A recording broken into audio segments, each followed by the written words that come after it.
Okay, so I've set up a couple of targets here at 100 meters to test my Gamo Shadow 1000 air rifle at this distance. We've got a block of wood here at 100 meters and an empty plastic bottle. I've just got water in the base to keep it steady.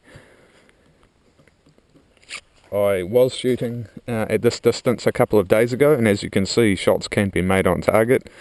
The wind has to be non-existent for hits to reliably be made on target at this distance. And at the moment it's really good, so we'll see what it can do with open sights at this range. I've got a camera here to record shots, and I'll be shooting from up there. So this is my Gamo Shadow 1000 air rifle. It's rated at 1000 feet per second with lightweight ammunition, or pellets I should say, and 1200 feet per second with the PBA pellets.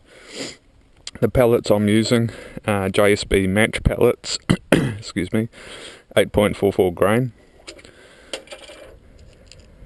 and the slightest breeze will blow these off target at this distance, so the atmosphere has to be perfectly still or very close to it. I've put thousands of pellets through this air rifle, and it is a very good air rifle. I've had one hiccup at about 2,500 pellets. The main spring broke, and once I got that repaired, it's soldiered on really good, and it has surprising power and accuracy for an air rifle, so we'll see what it can do anyway. So after rearranging the targets, this is what we can see. We can now see them over the crest.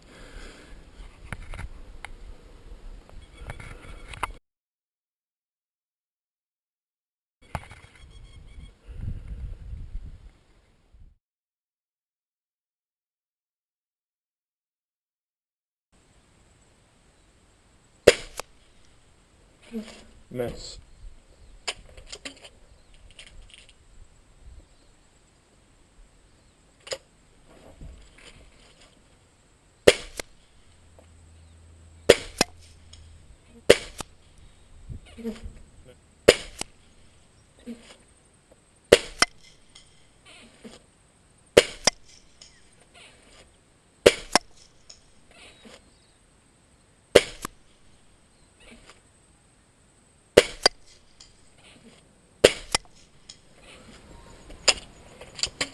The problem was I wasn't using the correct sight picture, so now I think I can hit it fairly consistently.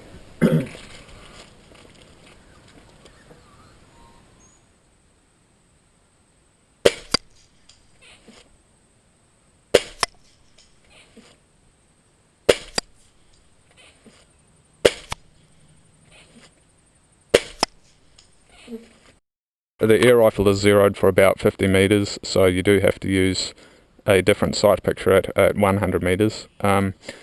My camera is right in the way of the bottle, so I'm just going to go down there and shift it, and then I'll see what the .177 can do to a bottle at that distance. Okay, so here's the piece of wood. As you can see, one pellet has gone through it, but it was at this point here where the wood is weaker and thinner.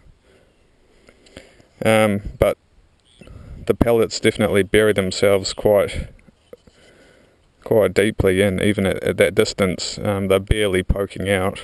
Some pellets, as you can see, there's two pellets have bounced back. The rest are nearly flush with the face of the wood.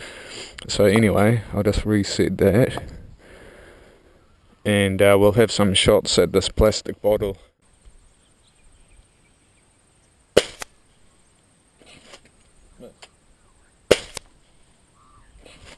Another miss.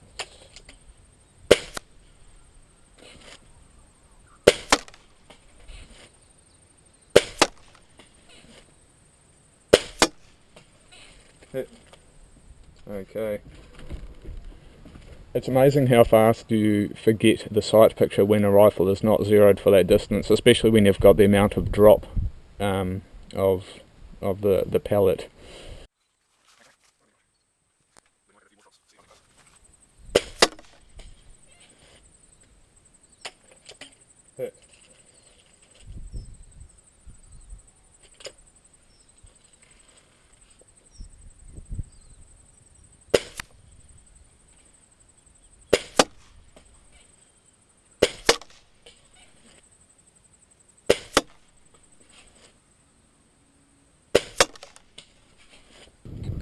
Okay, so let's see where those additional shots went in.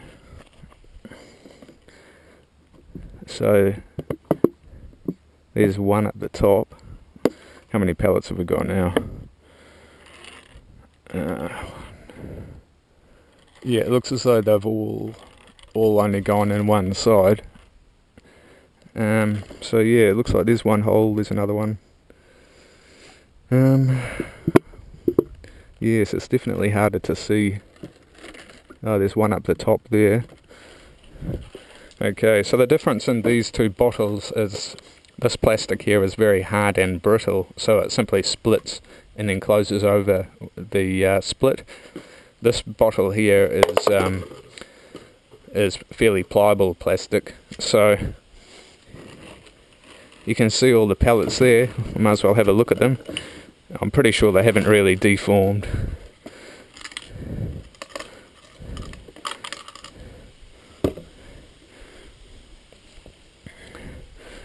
Yeah, they have deformed slightly, as you can see.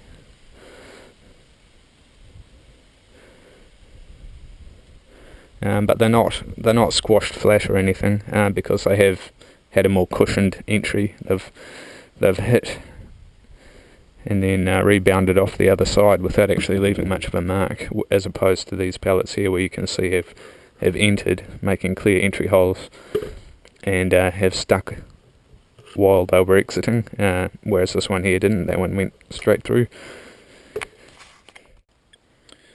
Okay, I've set up a food tin at 55 metres. It's just your standard everyday canned food tin, and we'll see what the Gamo Shadow 1000 will do at this distance.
Well, as you can see, the These pellets make short work of a can at this distance.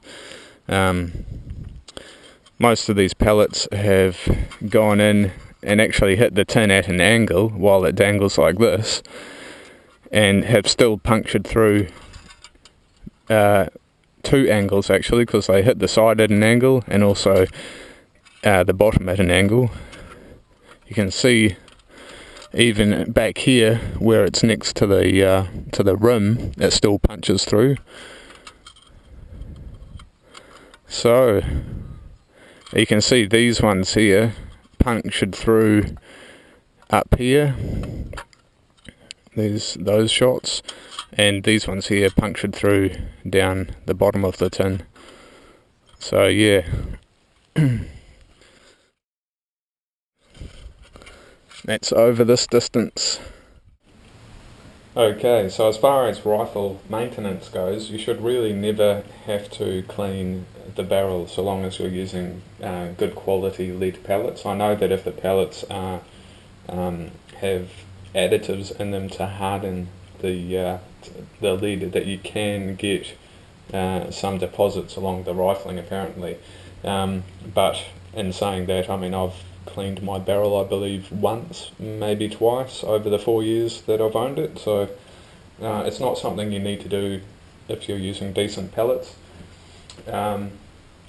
With the rest of the rifle, I mean, you could easily fire 5,000 to 10,000 pellets through this without ever having to remove the stock or do anything.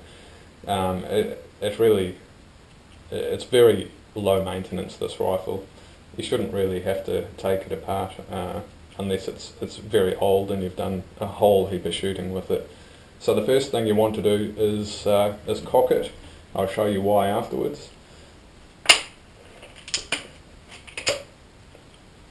Put the safety on, and then we can start undoing the screws. We've got two here at the front of the stock and two here around the trigger guard, and they aren't your standard screw head. They have a star shaped screw head, and the size star shaped fitting that I'm using, just looking at this, is number 25, and that will undo them all.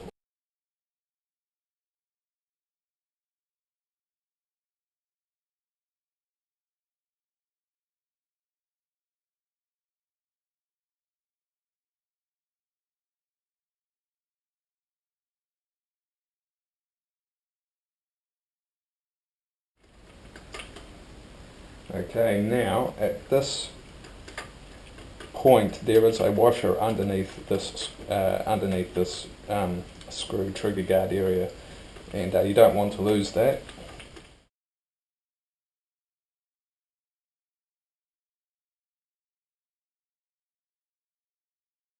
The action then just comes out of the stock, and before I do that, there is a roller on the cocking arm assembly which rolls along a channel in the stock, and you don't want to lose that roller, so just be careful when you lift it out of the stock.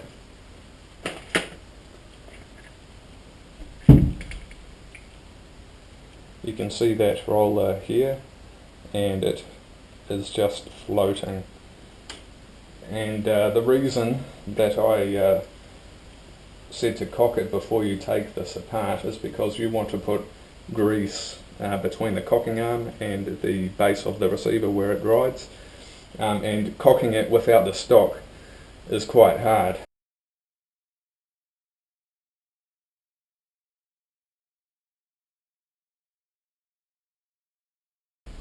Just use some moly grease. Hope I've got enough here.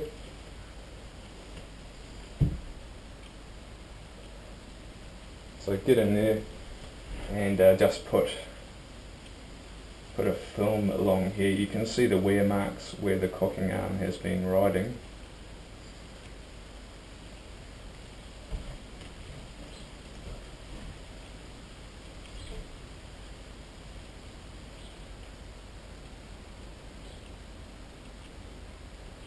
You don't need too much, just a light film. I've probably got a little bit too much on. And I've just realised that I'm sitting on my rear sight, which is not something you want to do. So just keep the rifle up.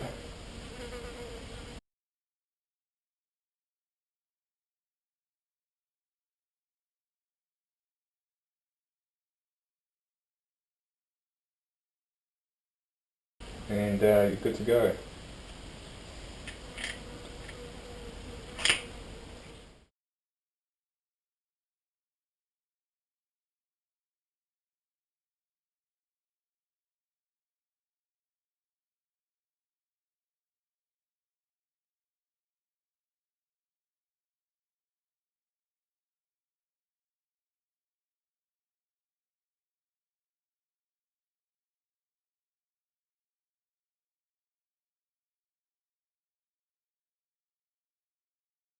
This screw here, don't do this one up too tight.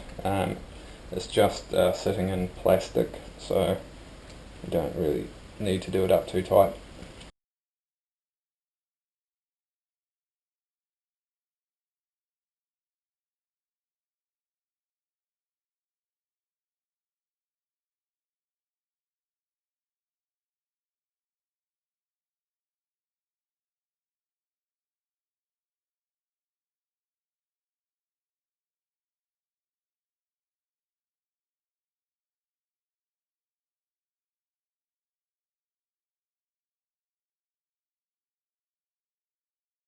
Alright, okay, so as far as barrel cleaning goes, all you need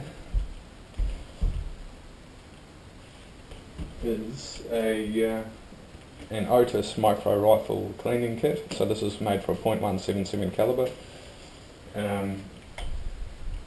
Just use any bore solvent for a firearm. I use Bortec Eliminator. And in saying this, I mean I've only cleaned it perhaps twice over 4 years. You don't want to drag it out of the muzzle at an angle, just pull it straight out. And there you go. And make sure you always decock by firing a pellet. Don't dry fire it, and you're good to go. Okay, so just a few final words about my Gamo Shadow 1000 air rifle. As I said before, I have put thousands and thousands of pellets through this air rifle, and apart from the main spring, which broke at about 2,500 pellets, it has performed perfectly reliably. I have to say that the barrel breaks and locks up very nicely. The cocking motion is very, very nice and smooth. The air rifle does have a few drawbacks, a couple of drawbacks. The rear sight and front sight are both plastic. The front sight you don't have to worry too much about because it does have that steel shroud. The rear sight is fairly exposed, so you do need to be careful with it. I haven't had any trouble with mine, but I am careful with it. The other thing is the trigger. It does have a fair amount of creep, which you need to fight through to get it to go off, and when fighting through the creep, you can have it go off without you intending for it to go off. Apparently you can get replacement trigger blades which help it, but as you can see I've gotten used to it and I can shoot it accurately, but it is something that you will notice if you're trying to shoot groups or targets. For general plinking, it's not really a big deal, but you will notice it once you're aware of it. It's not too bad. So yeah, all in all, this is an air rifle that I'm very happy with.